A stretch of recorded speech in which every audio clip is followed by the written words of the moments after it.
Buenas hermanos, aqui é Roberto Simões, estamos então nos estudos, é a finaleira, é o último vídeo então que nós vamos conversar, fechando aí o capítulo 4 de Patanjali, Kaivalyapada. Nós estamos no Sutra 4.22, tá certo? Então vamos embora. Quando Chitta não está em relação com os objetos externos, não está apresentando uma forma externa para o percebedor. Então entenda, nós temos aí, né, segundo... A gente vai fazer uma boa amarração nisso no resumo do capítulo 4, né? Nós temos então na perspectiva do Yoga Sutra, de Patanjali, né? Um darshana hinduísta. Tem que deixar isso claro, né? Não é algo fora do planeta, né? Que nós temos Prakriti, nosso corpo. Nós temos Purusha. E de uma certa forma, a intercomunicação entre os dois vai se dar por Chitta. Estou dando uma boa resumida, como se fossem elementos separados, mas não são.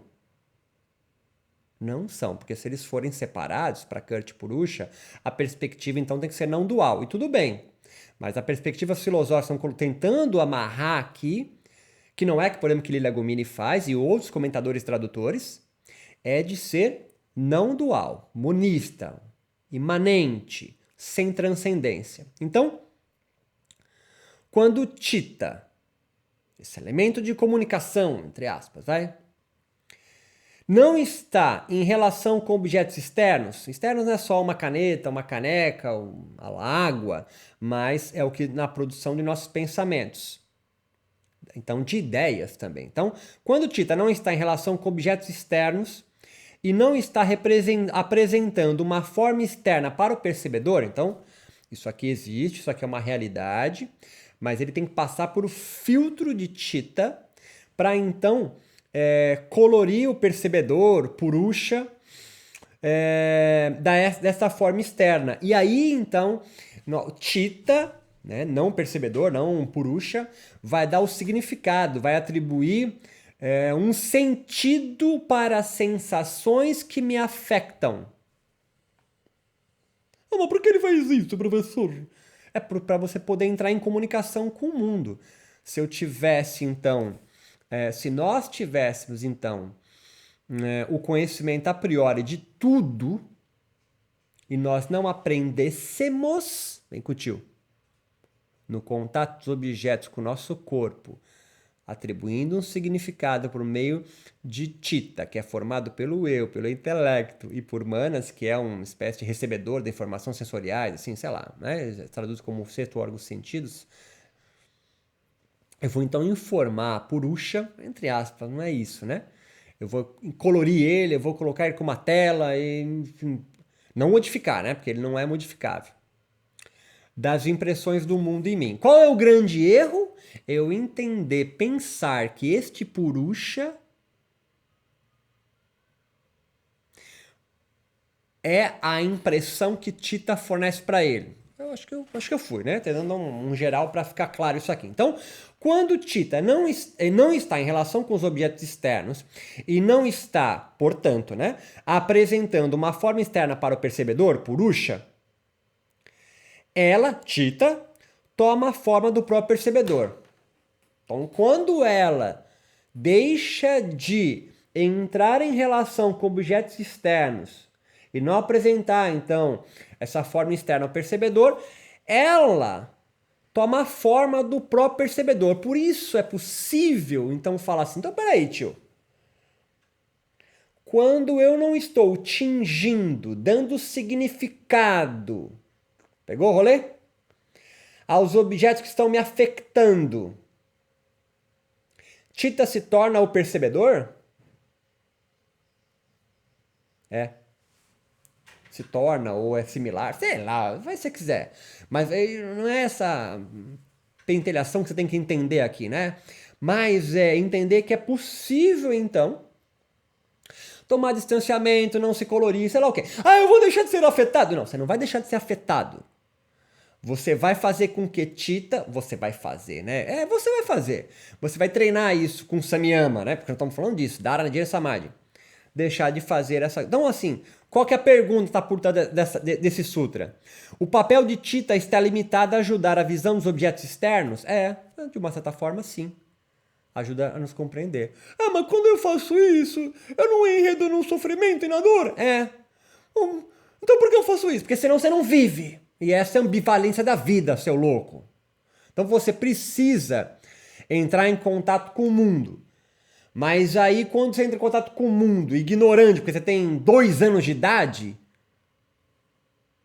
ou mais, você então atribui os objetos que trazem prazer àquele objeto, dor, não sei o que, você vive na ignorância. É uma puta sacanagem cósmica.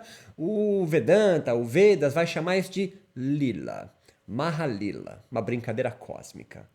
Entre os gregos, são as moiras, 3 senhoras cegas tecendo a vida de todo mundo. Até os deuses tinham medo dela, porque elas tecem a vida, são cegas, fazem uma coxa de retalhos que é a tua vida. Então pegou o rolê da metáfora?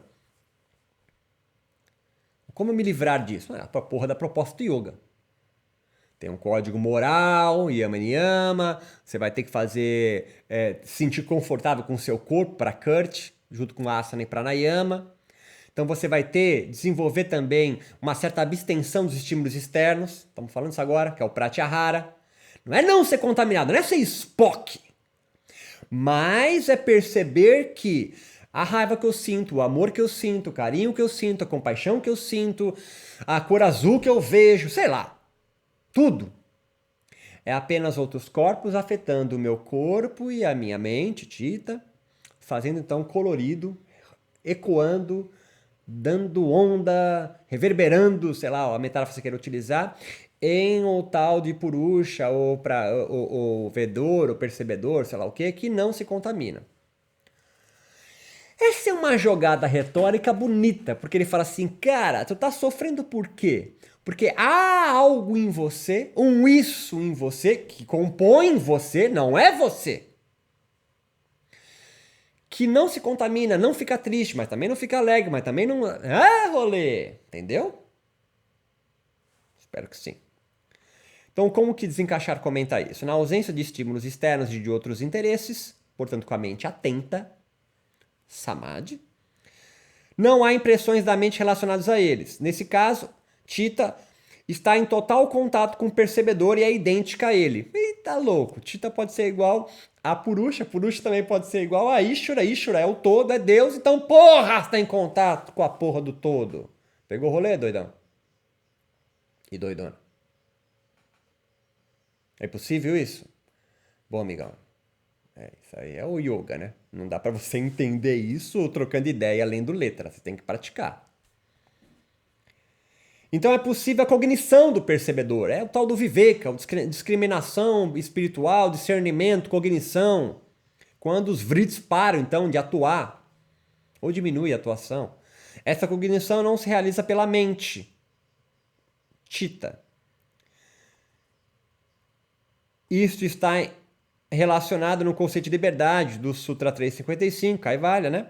Supõe-se que essa estagnação causadora do sono não seja em operação, blá blá blá. Então, é possível quando você então tem uma desidentificação. Isso é treinado. Você vai treinando. Primeiro, você treina o quê? Que, porra, eu sou afetado por outros objetos e outras mentes em mim e me fazem ter um tipo de pensamento, me fazem me comportar de uma forma, ter um tipo de gesto, andar de uma forma, dormir de um jeito, amar de uma forma, se vestir assim, votar em tal pessoa, não votar em tal pessoa, mas aí o erro é você achar que eu nasci assim, eu sou... Você não lembra dessa letra? Não, você não nasceu assim. Você nasceu... tipo uma folha em branco, né? Parece, né? Claro, você tem algumas tendências, a biologia vai chamar isso de alguns instintos inatos, né? Instintos tem que ser inato, né? Algo que é inato em você. Mas né, é possível, então, ter essa desidentificação. É esse o rolê. 4.23. Assim, Chitta serve... Se você está lendo Desencaixar, ele fala mente, mas você já sabe que mente aqui é Chitta, né? Mente faz parte de Chitta. Não porque ele erra, sei lá, né, meu? Ou tradução também, sei lá. Todo mundo traduz Chitta como mente, né? Assim, Chitta serve a um propósito duplo. Ela serve ao percebedor. Na verdade, ela serve sempre a você, né? Porque o percebedor, Chitta e o cacete A4 é você. Ao apresentar ele o que é exterior, e também reflete ou apresenta o percebedor a ele mesmo, para a sua própria iluminação. 4.24.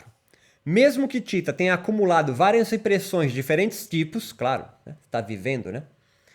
Ela está sempre à disposição do percebedor. Essa posição colonizada eu não gosto, mas a gente vai tocando aí. Isso porque a Tita não pode funcionar sem o poder do percebedor. E podemos dizer também que é o seguinte, o percebedor sem a porra de Tita faz o que no planeta? Fala pra mim. Mais ainda, o tal do percebedor, o Purusha, sem Prakriti, está fazendo o quê?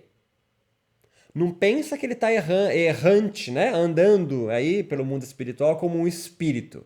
Não é a porra do Purusha que está rodando aí como espírito. Porque se está rodando por aí, tem também um corpo, de uma certa forma. Nem que seja sutil. Mas tem alguma camada aí de, entre aspas, Prakriti, tá certo? Essa é a crítica que o budista faz. Então, para que essa porra do percebedor, cacete? Eu não vou responder isso, tá certo? Vai perguntar isso para um budista.